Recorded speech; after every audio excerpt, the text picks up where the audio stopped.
a good set of relationships, friends, family, primary love relationship, it does so much to support everything else in life. It can even compensate for stuff like, crappy diet or shitty job. That said, we prefer that you tune in everything in your life, but this is the major task. Hello, everyone. It's Christine Marie Mason, your host for the Rose Woman podcast, and I am back after a little bit of a hiatus. It's been quite a hectic time, but we have recorded many episodes that we're now getting finalized for production. I had a lot of technical challenges, including the loss of all my data on the computer, without a backup for the last few weeks, some technical challenges with our recording platform getting acquired, and then being in motion an awful lot. So here we are, back. And we're back with a pretty big topic, which is the laws of love, the rules of love. I think that many of our biggest joys and our biggest pains come in intimate relationship. It really is our spiritual laboratory. I remember once hearing that love is like a rock tumbler. You put in rough stones and they tumble and tumble and tumble and they rub against each other and they come out polished and gem-like and radiant. So hopefully they come out that way and not shattered to bits. I really love what the teacher Ram Dass says about relationships. I'm going to read a little bit from his work. The image I always had when performing a wedding was the image of a triangle, one in which there are two partners and a third force. The third force is that which emerges out of the interaction of these two partners. It is the shared awareness that lies behind the two of them. They are in this yoga of relationship and have come together as one in order to find the shared awareness that exists behind them, allowing them to then dance as two so that the two-ness brings them into one and the oneness dances as two. It's a kind of vibrating relationship so that both people are separate and yet they are not separate. But often we come into a relationship very much identified with our needs at some level or the other. I need security, I need refuge, I need friendship. We come together because we fulfill each other's needs at some level. And the problem is that when you identify with those needs, you always stay at that level where the other person is her or him that is satisfying the need. And it really only gets extraordinarily beautiful when it becomes us and then goes behind the us and becomes one. He continues, I think in relationships, you create an environment with your own work on yourself, which you offer to another human being to use to grow in the way they need to grow. Parents are environments for their children, and lovers are an environment for their partner. So what kind of environment do you want to be? Or what kind of environment would you like to invite and create around you? There are a lot of people in the dating pool right now. And even if you're not in the dating pool, you're often in the dating pool for friendships or finding a job. And a lot of those dynamics are the same. A good relationship strengthens your happy life, and a bad relationship can be a complete energy drain and destroy it. So it would be a wonderful thing to get that part of our lives right. Today I have the joy of introducing you to a longtime friend of mine, Dr. Victor. I met Dr. Victor in 2001 at a yoga teacher training with Baron Baptiste in Costa Rica. And we bonded quickly over our shared love of language. And during that retreat, we took a little bit of an aside, and he was kind enough to give me a session, a hypnotherapy session, to help me deal with a particularly terrifying relationship situation in my life at the time. And it worked. I didn't know that I was a hypnotherapy candidate, but I was certainly suggestible enough that it made a very big difference in my life. And when he wrote his book, The Tao of Dating, the #1 best-selling dating book on Amazon for a very long time, he asked me to contribute a piece to it called Love Your Body Now, which is in a way one of the foundational texts for what became Rosebud Woman and our Body Love course and our whole message of you being a seed that can't grow into anything less than what it's supposed to be, which I think we might talk about in this podcast again. He has a brand new book out called The 5 Hidden Love Questions, Radically Simple Strategies to Date Smarter, Own Your Power, and Flourish. It's really written for women, but I have to say, I don't think the answers are much different for men. And it's drawn off of both his significant amount of research, his voracious reading, and from more than 5,000 letters from readers asking for advice about love and relationships. So I start by asking him why, as a happiness engineer, as an MD, he chose to focus his life's work and career so much on love and relationships and helping people find the kind of relationships and partners they are looking for.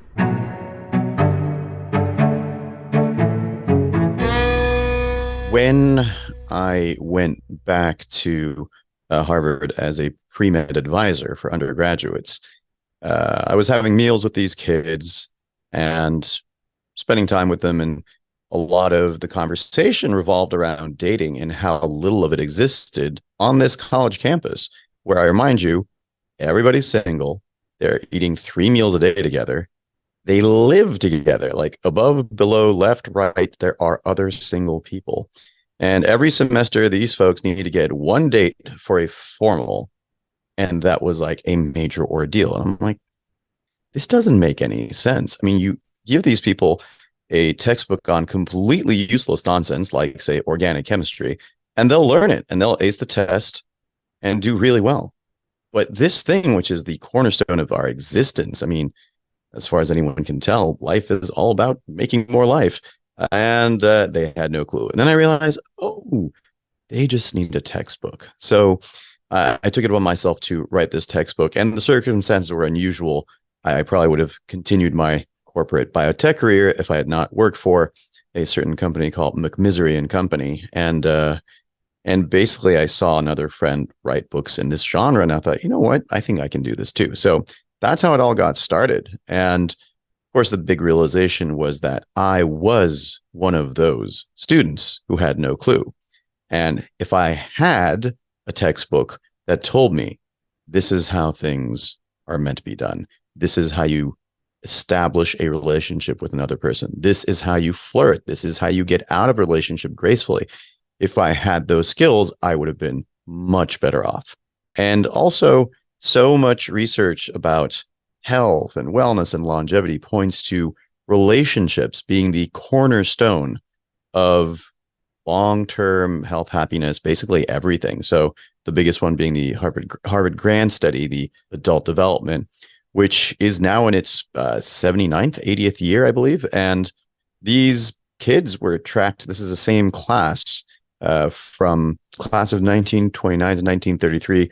John F. Kennedy was in there, Norman Mailer was in there, John Updike was in there, and these folks were tracked up to the present day. Some of them are still alive and still being tracked, and that's what they found. Like the last director of the program, George Vaillant, he said, happiness equals love, full stop. So I call the overall work that I do happiness engineering, and this is a big, big part of it, because a good set of relationships, friends, family, primary love relationship, it does so much to support everything else in life. It can even compensate for stuff like, crappy diet or shitty job. That said, we prefer that you tune in everything in your life, but this is the major task.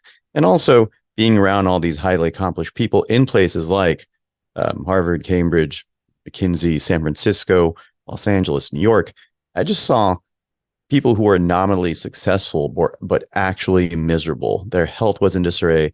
They weren't sleeping right. They were, going into their third divorce. And I'm thinking, if this is success, then maybe I don't want any of that. So how do we redefine success and say that, in this country in particular, so much of the ethos is about work, our relationships supporting our work, where the natural order of things should be that our work supports our relationships. So that's a little intro of how I got into all this and the bigger questions of happiness and existence. I mean, I love that. The energy leaks that come from a bad relationship, like it'll derail everything. And then there's that sense of, when it's good, being really able to drop in and deeply rest and play and explore. And that also fuels everything in your life. So I'm grateful that you decided to do that and not work for whatever that McMisery thing was. I won't mention their names. We still have friends there. Which shall remain nameless. So you get this impulse, you see the need. Happiness engineering meets relationships targeted at people who are otherwise very, very competent and theoretically successful, sort of upending the relationship work paradigm. And then you embark on writing your first book, The Tao of Dating. And that was 14 years ago. What was that like to publish that? It had a very different angle than other books on the market at the time. That book is based on a lot of Eastern wisdom, hence the word Tao in there. So I'm a big fan of Taoism and Buddhism and yoga philosophy and all this stuff that comes out of the East that's been tested for a couple of thousand years in terms of how to live well. And combining that with the modern science of neuroscience and social science and relationship science, and to give people a roadmap. So that manual, that guide for, hey, your goal is to have a nurturing relationship that is a catalyst to your growth and happiness and well-being. Here's the formula. Here's the recipe. So it's got the philosophy of it and also the roadmap and the actual stuff you want to do. How do you want to arrange a date? What do you want to say on a date? What kind of questions do you want to ask? So that's a very nuts and bolts book on top of being about the philosophy of the kind of relationship you want and the whole idea of the yin and the yang, the masculine and the feminine energy, and how to bring it into the whole courtship process in a way that you get the outcome that is fulfilling for you. So it was about fulfillment-based dating. That's kind of the way it was different from a lot of other books there. And the idea is fulfillment is a feeling. It's not a person. And so much of the dating advice at that time and even today is like, oh, how do I get the guy? How do I get the girl? And what if you got the guy and it was the wrong guy and he made your life miserable? And I've seen so many of that happen. And, divorce rate in this country hovers between 40 and 50%. So that's a coin flip. Pretty common that people end up with the wrong person. So let's go for fulfillment. What is it that actually makes you feel great and flourish? That's what I define. Yeah, I think in that book, I really was impressed by the amount of effort into authenticity, that you were inviting people to be their full self, to care for themselves, to investigate the things that they love, what they're about, so that when they meet someone, they're coming from an authentic position and then with more likelihood to meet a mate that is a fit. And I think that's a beautiful focus. You're not changing yourself to fit the market, You're actually being yourself and inviting someone to you that matches you. Yeah, it's all about fit. And that's a big part of what I talk about in this new book, which is if it doesn't work out with someone, by definition, it means it was not a good fit. And if you go to a store and you find a sweater that's not your size, do you rail at the sweater and say, oh, this awful sweater? Or do you get angry at your body and say, why won't this body fill in the sweater? Or you just say, just go find a sweater that fits. There's a lot of sweaters in the world. So yeah, you have a very unique, just a little data point for people.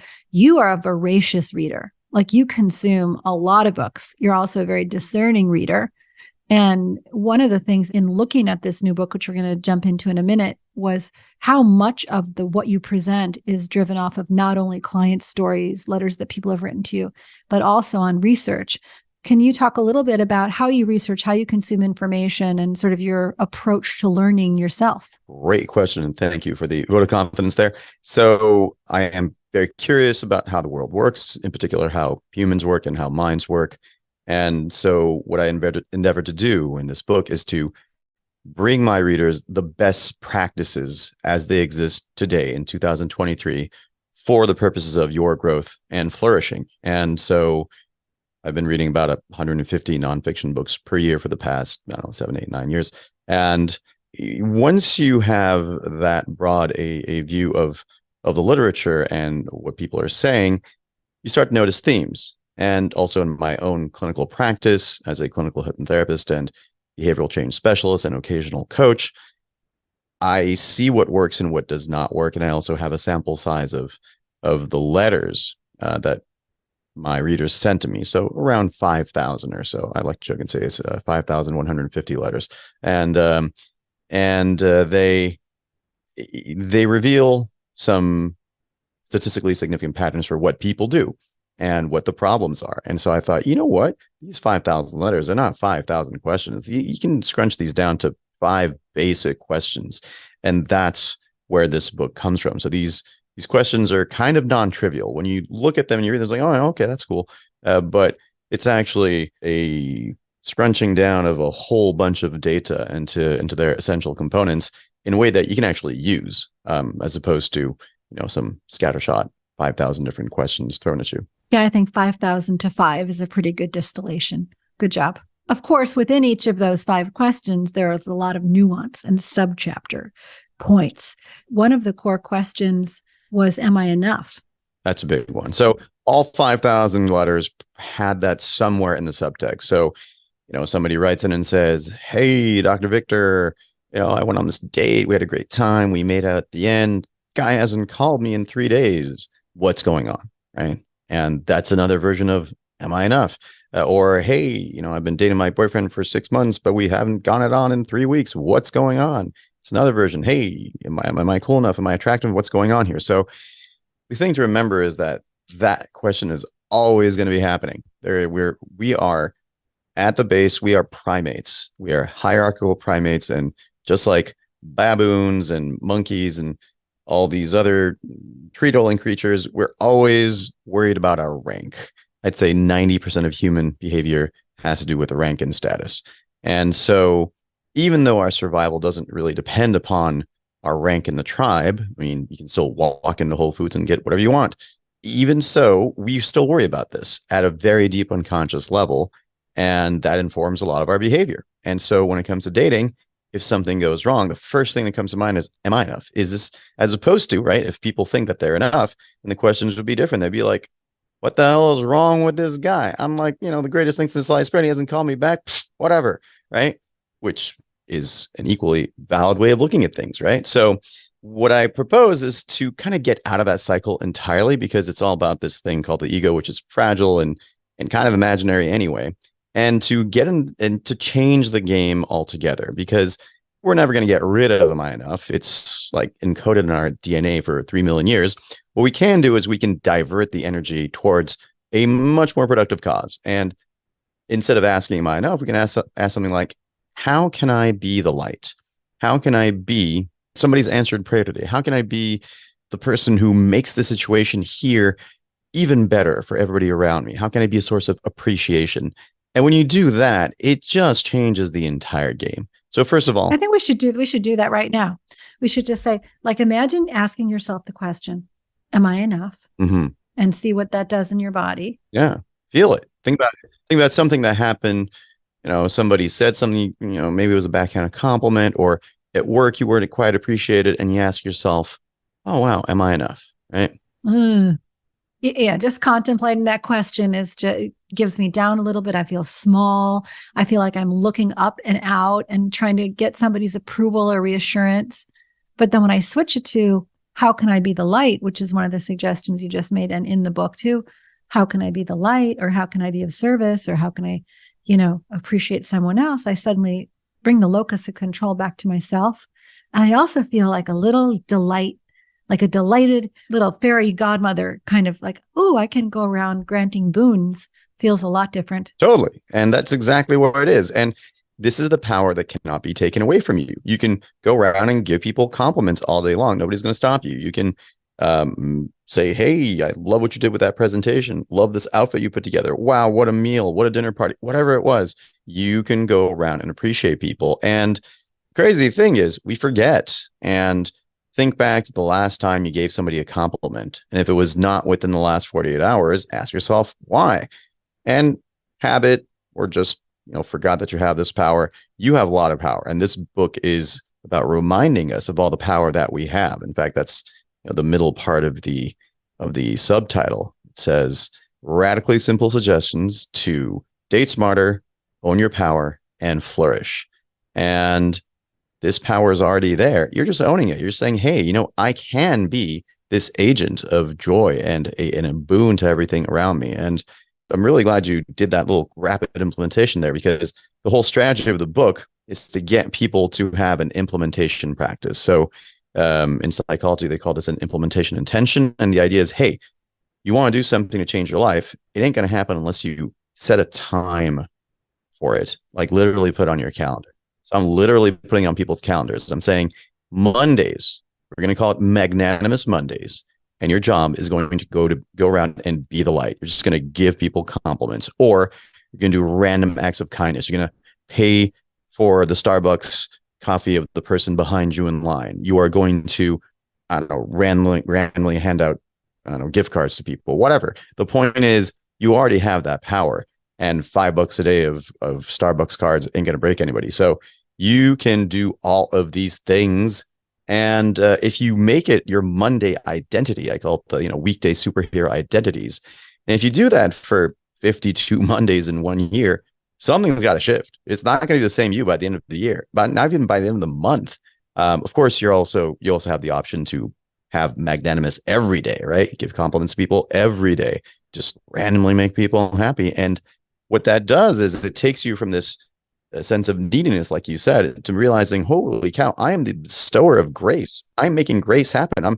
I'm giving, unexpected, unearned blessing to everybody around me. I mean, that's basically literally godlike, So well, I'd like to appreciate you for your deep voice and your fluency in responding to these questions. Well, thank you. Very nice, Doctor. Well, very kind. Oh, thank you.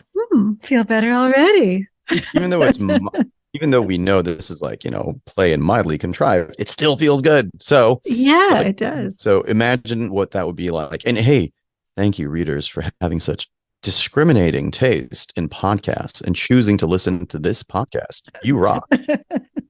Okay, it's great. Look, I grin doubled.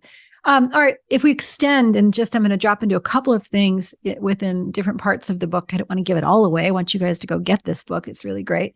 One thing you talk about is when you're doing your profile on one of these sites is moving away from features, like little selling points, little shiny object selling points, to assets, like relationship assets.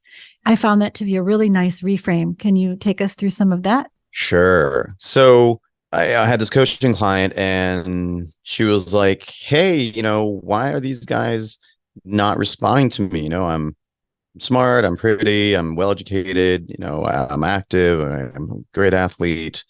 And what I was thinking was, okay, those are great features, but how does that make the guy on the other end feel? She's a great athlete.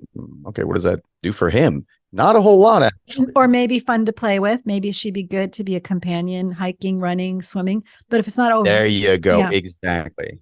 So that's the thing. It's like, how do we take that from being a feature to a benefit for the person who's, say, reading your profile, the person who is on the other side of the dinner table? And there's a distinction made in economics about the difference between experienced goods and searchable goods, right? So when you go on these sites and you have a profile, it's just like being on Amazon. You're searching for something. You're like, oh, okay, mattress, headphone, charger for my phone, whatever it is.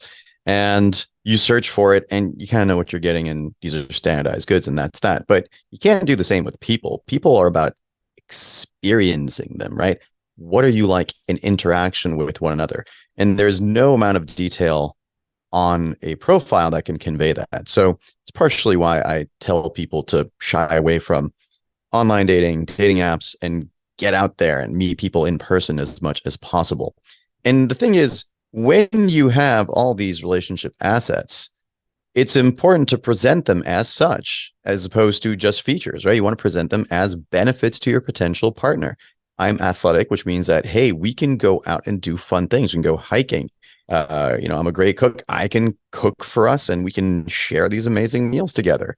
I'm highly educated. This means that we can have spirited conversations and we can keep up with each other. So when you think of your benefits as assets, as these features that actually make somebody else feel good, it actually empowers you to go out and say, yeah, actually, I am pretty cool, as opposed to just listing them on a profile and hoping that it works. I mean, I see these profiles and most of them are disasters. They're like, oh, I'm comfortable in jeans and a ball gown. I'm like, You can wear two different kinds of clothes. Good on you. This is awesome. But how does that make your partner feel? Maybe you want to say, hey, I'm highly adaptable. I can go with you to a fancy ball or, go hiking in the mountains and I'm cool with it. Right. So you want to convey what it feels like to experience you in a relationship. And that is the thing. It's just like any kind of marketing, really. You want to have the person on the other end have a little bit of the experience of what it's like to actually be with you. How do you apply that to values?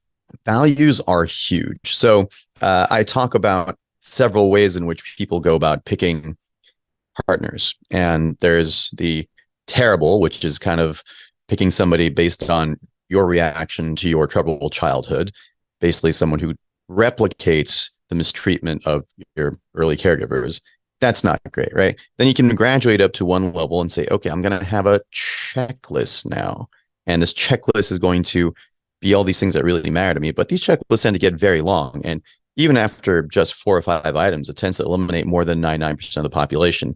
And often the checklists have absolutely nothing to do with how fulfilling a relationship with that checklist is going to be, right? The thing that seems to actually work, as far as I can tell, is what I call values matching. That means figuring out what is running your life, what really matters. And to most people, this is completely hidden. So there's 2 ways of going about figuring out your values. One is to look at a list, circle the stuff, and then say, okay, of these 10 things that I've circled, what is the one that I cannot possibly live without? And you circle it, that's number 1. Then you go down the list and you have your top 5, and boom, now you know the operating system for your brain and your life. So you're like, oh, okay, honesty, adventure, creation, family life. Okay, this is the stuff that matters. And now you can select based on that. And when you go into a date, you can ask questions based on, okay, family life really matters. So you ask them, hey, are you interested in having family? And they're like, nah, I don't believe in marriage. I don't want to have kids.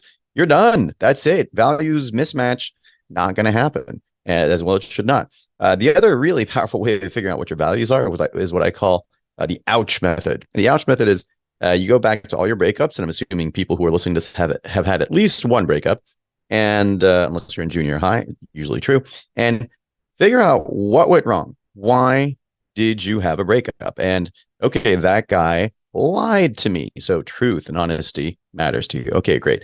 That person disappeared on me without any notice and didn't call me for 3 weeks. Okay, so communication is important to you. So you want to have these values, and if these sound familiar to you, it's because they're common. I'm talking from my own experience.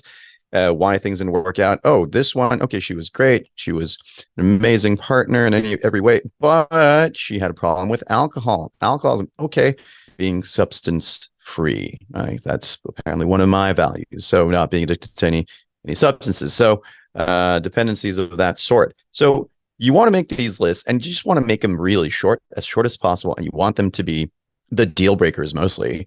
And then from there on, you want to be open to what's possible. And you definitely want to get rid of certain criteria like 6 feet or taller, which, by the way, that one criterion eliminates 86% of North American men. So now you're just left with 1 in 7 guys.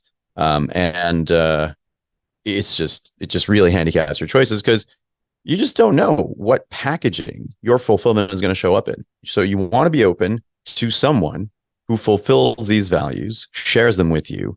And I've actually boiled down the entire book to one sentence. You want me to share that sentence with your audience? You don't feel like you're giving away the story. Yeah, of course. No, they're gonna need the rest of the book. So no, it's basically you're looking for somebody who is willing and able to have your back. Oh yeah. Somebody who is willing and able to support you. Right? And there's 2 components there: willing and able. And there are people who are super able, but they're not willing just because, I don't know, they're just not that generous. And there are people who are willing, but they're not able because they're super busy. Who knows? But you don't care. You want willing and able because your job here on this planet is to give your gift to the world as best you can. You're here. You have certain talents. You're meant to be giving that gift. So what you want to do is you want to find somebody who is able to catalyze your ability to give that gift as opposed to hinder it. And you know immediately when you have that criterion, which kinds of people are catalyzing your growth and your ability to give your gift, and which kind of people are kind of like drawing your energy away, sucking your energy away, and making you less than you possibly could be. When you're around this one person, you feel more generous, more expansive, funnier. Your jokes are landing. This other person, you feel snarkier, smaller. You feel like you're walking on eggshells. Who you want to be around? I know a lot of people choose the latter because it's like, oh, I'm going to make them like me. I'm going to work harder now. No, stop that. You got more important things to do. That's the base criterion. Somebody who is willing and able to have your back. Yeah, I want somebody who has my back. Someone who has my back. I like that a lot. I feel myself in these years after a couple of really big relationships. And now I would say, I'm at 57 now. So I've had half a dozen decent relationships.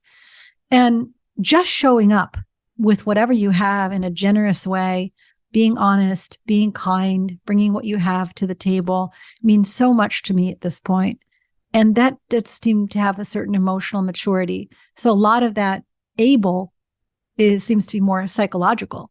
Am I able? Do I have the skills? Have I settled my nervous system enough to be able to show up for someone else?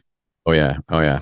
And I also talk about that, the whole notion of good neurology. And I've been thinking about, okay, so what do you really want in a partner? And there's studies done. I cite this study by Professor Samantha Joel, who studied 11,000 couples to figure out what really mattered. And one thing she did figure out is the stuff that did not matter is all those things that people prioritize on a dating app, like height, job, things you have in common, religion, just all the stuff that people think, oh yeah, this is really important, ends up being not all that important to overall relationship satisfaction. So I call my 5 criteria the ASKOR criteria, ASKOR. That's what they spell. And they're all about being a good asker of questions. And the criteria are, number 1 is accountability. Is this person accountable for their own behavior? Number 2, self-awareness. Do they know where they stand in the world? Do they know whether they are, inflicting harm on someone, whether they are mentally healthy? Just self-awareness is super huge. Number 3 is kindness. They've asked these surveys all over the world, and number 1 criterion that comes up is kindness, and should not surprise you. Do you want to be with somebody who's not kind? Hell no. And number 4, optimism. This one is huge. You guys are going to go through a lot of stuff together, and you want somebody who's an optimist because stuff's still going to happen. But when you're with an optimist, everything's just a lot easier. And finally, resilience. So resilience, when you encounter hardship, does this person bounce back, or do they just kind of crawl under the bed and say, oh, woe is me? Okay, so resilience is huge. And again, you're traveling through life together. Somebody who's optimistic, resilient, self-aware, and accountable just makes everything a lot easier and is more likely to be someone who has your back. I love those, and I vote for them all. Yes, those are all great. I think there was another little piece inside of one of the chapters that is tied to this. Yeah. You were talking about when you're dating someone, you're learning about them, you're asking them questions, that there's a fine line between curiosity and judgment. Yeah. And that there's a combination of kindness and self-awareness that's in the curiosity piece. Good. Well, this may be a good time to actually go through the 5 hidden love questions and tell people what they are. You've waited long enough. You've earned it. So briefly, here are the 5 hidden love questions. Number 1 is, am I enough? And we talked about that a little bit. And I offer a few antidotes to that. The top one being change the question entirely. Make it, how can I be the light? Change the game entirely. Number 2 is, am I buying or selling? Am I the buyer or the seller? And that makes a big difference, because when you're the buyer, you have choice, you have power. But when you're the seller, as in when you put yourself in an ad known as a profile, then you lose a lot of power, and you can only win on the terms of the person who is doing the buying. Number 3 is, am I safe physically and psychologically? Big topic, the biggest chapter in the whole book. Number 4 is, what do I really want? Turns out people are not clear on what they really want. And we already touched upon that a little bit. You want someone who is willing and able to have your back. In other words, what you need is a lot more important than what you want. And finally, number 5 is, who am I really? And that gets into some deep existential questions about what is the nature of this life on Earth, 70 to 100 years that we get. What's the point? What's the meaning? So, but back to your question about being discerning versus being judgmental. So Question number 2 is about being the buyer or the seller, right? And look, if you have money in your pocket and you walk into a store, you know what you want, you have all the power. And the people in the store are at your mercy because they can't do anything except give you what you want if you want it, right? And there are social situations in which it's clear who's buying and who's selling. So you got that in a store. Yes, you are definitely the one who is doing the buying. But if you're at a job interview, then the person who is interviewing you, they're doing the buying and you're doing the selling. There's not a whole lot you can do about that.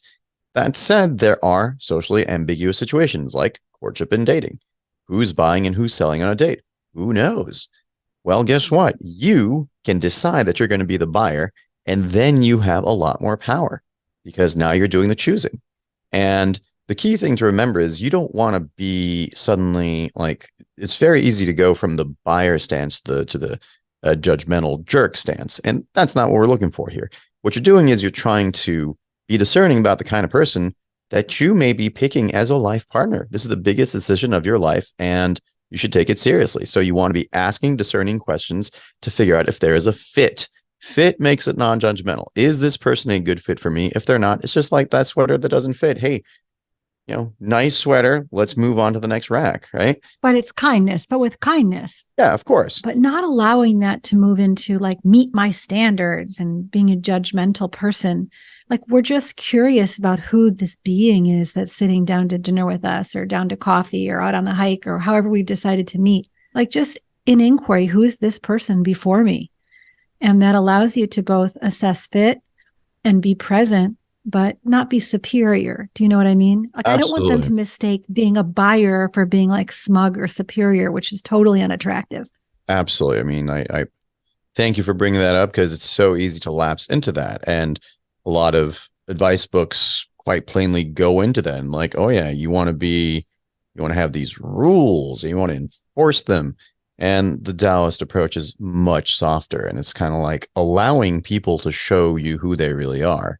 And curiosity is super attractive. Curiosity, people want to talk about themselves all day long. So if you are genuinely curious, you will get all the information you will need to assess whether this person in front of you is a good fit for you. And I like to think that that is the purpose of dating. I don't know what people think the purpose of dating is, but to me, dating is the process of gathering accurate information about the suitability of something as a potential partner. And okay, if that sounds super clinical and takes the fun out of it, hey, go and have some fun too. But in the meantime, let's not forget the main point of the agenda because look, I've said it before, I'll say it again, I'll say it to the end of days.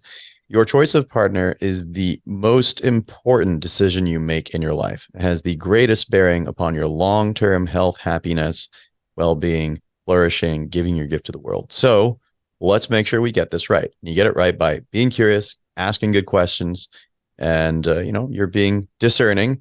But I also want you to win. And by being the buyer, by assuming the stance of the buyer, you have a lot more choice and latitude in what's going on. Being the buyer just makes you naturally more attractive. And in game theory, it's that position of being the buyer is called a dominating strategy because it's better than any other strategy. And no matter what the other person does, you're better off being the buyer. Now, these last two questions, what do you really want and who are you? Yeah. I mean, literally, those are the questions of one's entire life. If you're on a spiritual path, I bet you could find a dozen books that are titled, Who Am I Really? Or something along those lines. It's almost an existential question. So in the context of the letters that you got that caused you to discern those two questions of the 5,000, could you color a little bit more into who am I really in this context?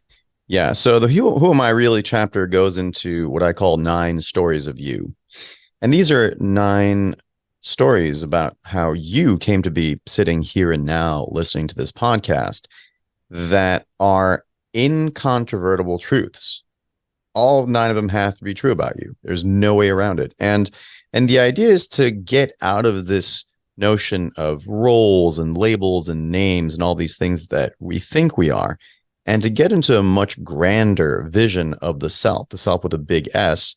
And when you have this expanded view of the world and your place in it, everything shifts, everything changes. So for example, if you are listening to this right now, That means that 150,000, give or take, generations of your ancestors survived long enough to have a kid. And every single one of them made it. Think about it. 150,000 generations is a lot, right? And how many people is that? Well, okay, 2 parents, 4 grandparents, 8 great-grandparents, 16 great-great-grandparents. It turns out in 30 generations, you get to more people than there have been ever. 78 to 105 billion people, depending on who you ask. So basically, this unending line of ancestors is like standing behind you right now, rooting you, saying, yes, you're the ultimate survivor, you go. And most people don't really think of that as some kind of accomplishment, but it's really quite miraculous and statistically just unbelievably unlikely, right? You were one cell that divided into 2, 4, 8, 16, 32, 64, 128, 256, 512, 1024, 2048, 4096, all the way to 37 trillion. And these 37 trillion cells all cooperated last night. You were knocked out cold.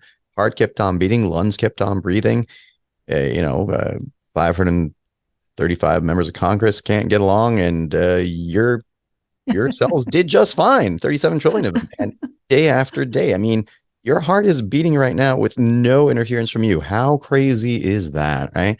So part of the purpose of this chapter is to remind people of the miraculous nature of existence, what the Buddhists call this precious incarnation, and how unbelievably unlikely it is, and therefore precious. And when you start to see yourself and everything around you as a miracle, right? You treat yourself differently, and then you treat other people differently, because everything that is true about you and the 150,000 generations of surviving ancestors has to be true of everybody else too.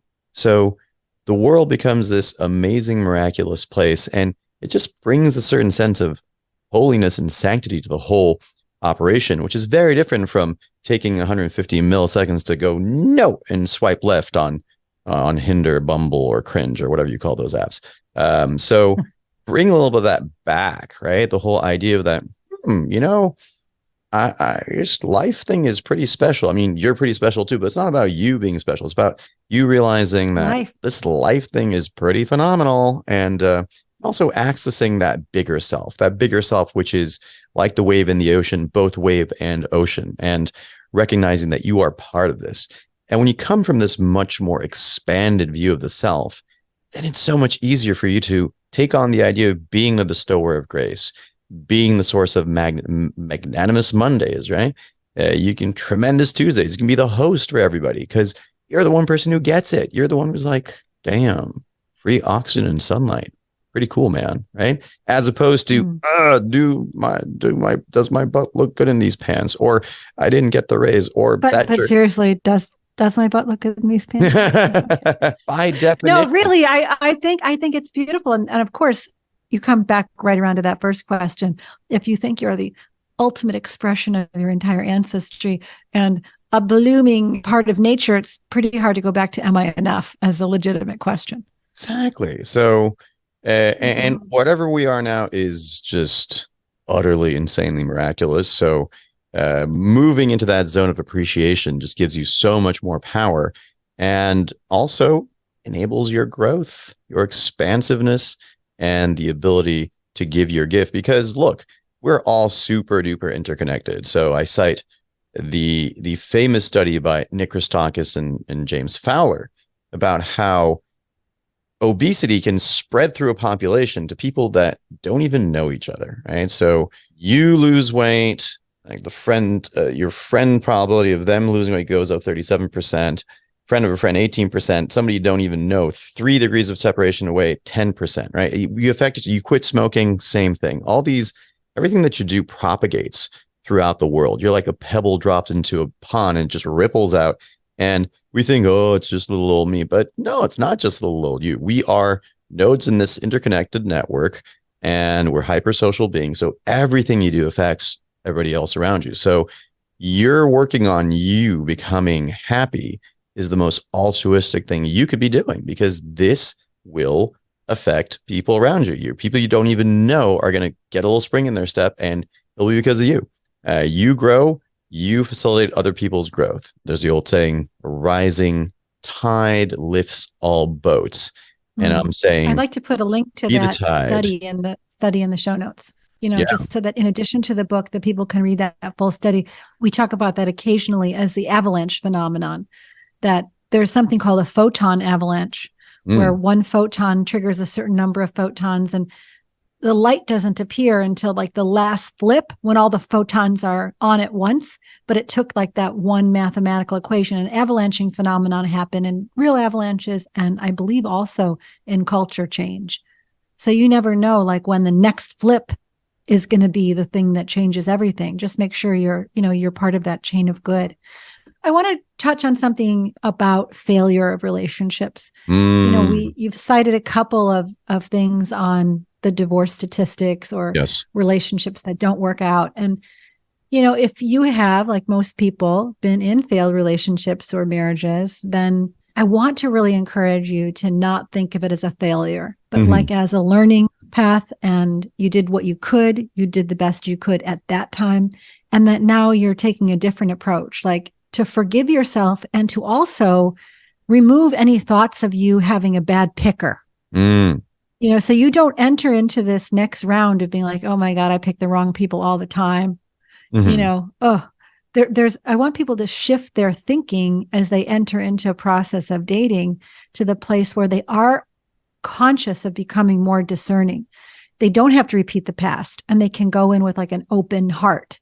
And you have a couple of things in the book that are helpers, like phone a friend. And other things like that help you become a more discerning picker. So I've definitely had my share of not so great unions that I later came to regret, but we do the best we can with the tools at our disposal. So a big part of what I'm proposing is for people to get better tools. I'm providing you with a bunch of tools. And one of the best tools you can get is having a little security council of your own, basically a bunch of friends whom you trust, and they can see you a lot better than you can just because they're not you. And if they're genuinely interested in your well-being, then they'll know. And I've seen, I have a 100% accuracy rate in predicting terrible unions. Nothing to be proud of, but just get to watch the train wreck unfold in slow motion. But the point is, the person who's in it is convinced, no, this is a great idea. I'm going to marry this person and it's going to be awesome. So what you want to do is you want to pre-commit to listening to friends who have your best interest in mind. So I call this assembling your security council. So you ask some friends, hey, would you be willing to tell me the truth next time I'm in a relationship and give me some much needed perspective? And recruit these folks before you get into a relationship. And then when they tell you, believe them, because I can't think of any situation in which the friends were like, no, this guy is awesome. You're wrong. They're saying the guy is awesome. And the guy turns out to be not a great fit, right? They're usually right. Multiple heads are better than one. There are some very good narcissists and sociopaths out there who can misrepresent themselves for a short period of time. But even so, somebody in your security council is going to notice. So call up these friends. You have my full permission to use this podcast and the book as an excuse to call them up, reconnect with them and say, hey, I was wondering, would you be willing to do this unusual thing, and offer to serve as their security council in return? Because people get stuck, right? And as the great psychologist Daniel Kahneman talks about in his book, Thinking Fast and Slow, there's this phenomenon of what you see is all there is. So people get stuck in relationships, and what they see is what's in front of them, right? It's like, oh, I have this relationship, so something's wrong with me. I should fix it, or I should, try my best to salvage this, as opposed to, how about the 2 billion other people in the world who could potentially be a much better match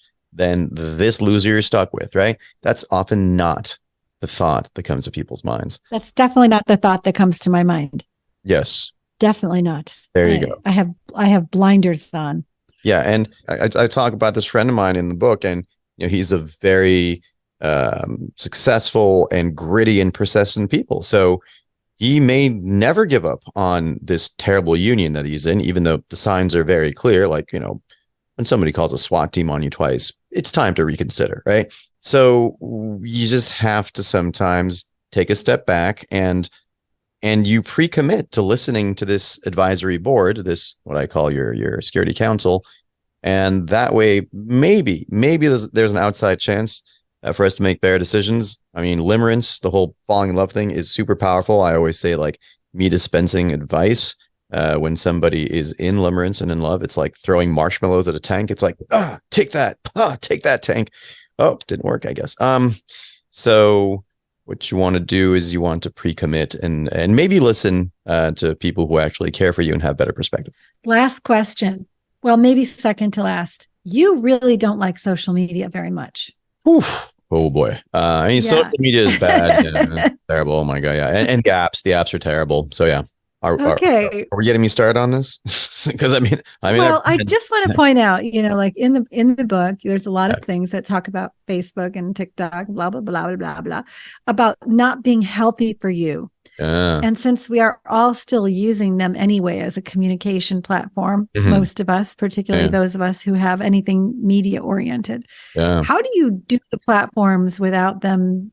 Maybe assuming you're not going to delete it. What's the right frame of mind to use those kinds of platforms? Yeah. Well, deleting it would be the most powerful way, because very quickly you realize, I can live without this. And you get creative and you start living your life under different constraints, and then constraints compel creativity. So I highly recommend experimenting with the idea of deleting these, especially things like Instagram and TikTok, which are just wrecking balls of mental health, especially for young women. Just they're these super pernicious comparison engines. And before, you used to compare yourself to, I don't know, the 15 or 100 people in your class or your high school. Now it's the whole planet the whole time with filters. Unfair advantage. That said, so Instagram, you should just delete. I don't see it. If it's your business, outsource it to somebody else to run it for you so you don't have to do it. Make sure you don't have any of these things on your phone. So that turns your phone into a crack dealer, and you generally don't want to be carrying your crack dealer in your pocket. Just one of those things. On my phone, there is no email. There are no swipey. I mean, obviously, I don't use the swipey dating apps at all. No Twitter. No, I don't have an Instagram account. Anything that involves intermittent reinforcement that can make you want to go and just check it for the sake of checking, that's going to feed into the addictive circuits of your brain. And now you are enslaved to a gizmo. And I don't want you to be enslaved to anything or anybody. I still have my Facebook account. It's been hard to get rid of. So what I did was I killed its feed.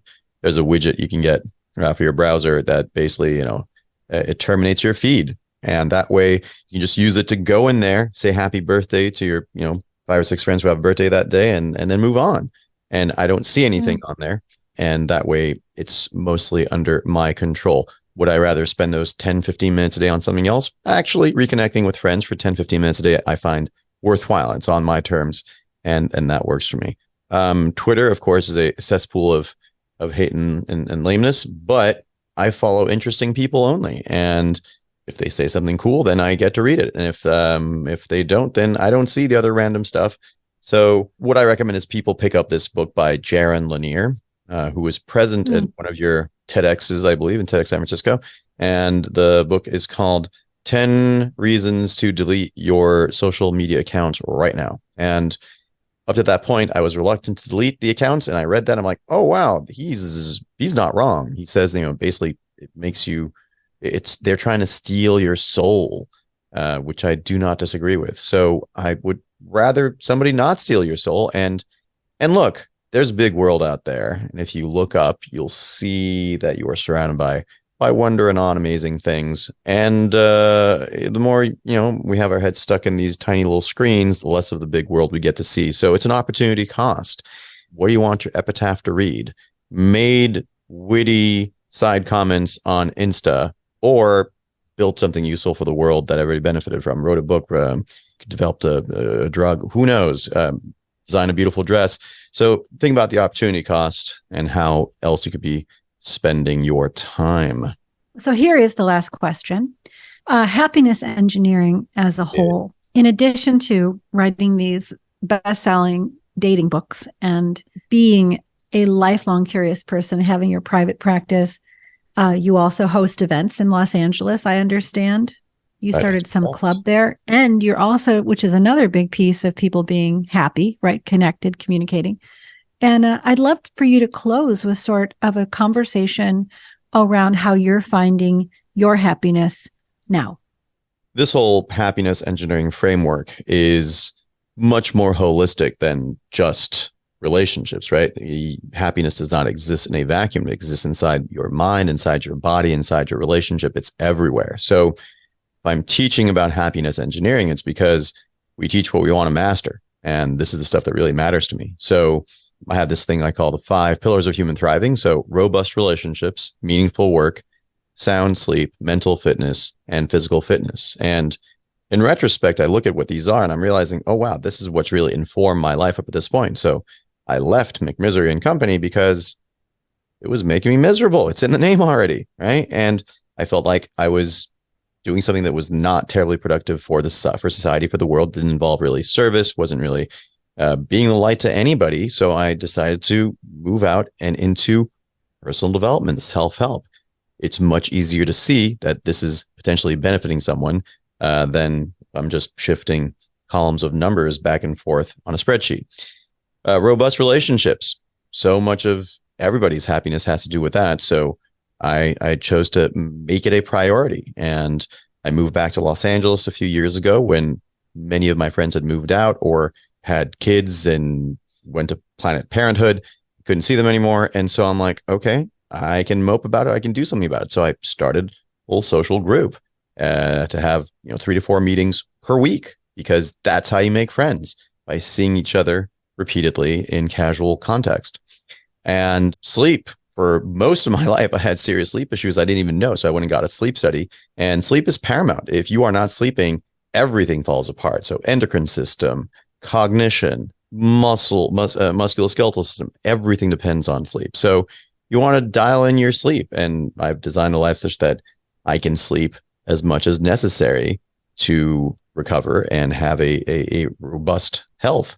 Mental fitness, that's a big, big part of it. And I started meditating about 20 years ago. And I say it's the most important thing that I do every day. Those 30 minutes of meditation, they basically reset my mind and put on a path to just seeing the world in a much more helpful way. And that makes all the difference. When you meditate, you're changing the substrate through which you are receiving the world, namely your mind. And so people say, oh, that person has rose-colored glasses.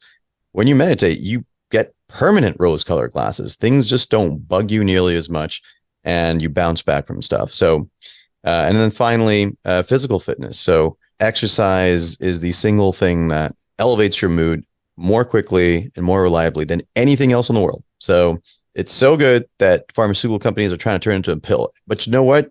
You can just go out and move. You don't need the pill. And so I do a 1-hour exercise class every day, high intensity interval training, and whatever problem I had before the class, by the end of the class, simply does not exist. You just change your mood, it changes your cognition, it changes everything.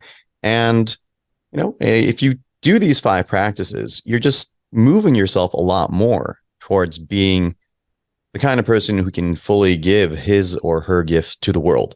And on top of that, you'll be healthy, you'll be happy, you'll be bouncing around, you're going to have energy. If you're sleeping well, if you have good relationships, if you have good friendships, if you're meditating every day, you're probably not going to get sick as much either. So I highly recommend developing your own happiness practice such that you're designing, engineering your life around this idea of happiness instead of responding to work requests or being at the mercy of the bad relationship that you're in or not having time enough to exercise. Make these an ironclad priority because, here we are, one shot, this precious incarnation. Let's get it right the first time.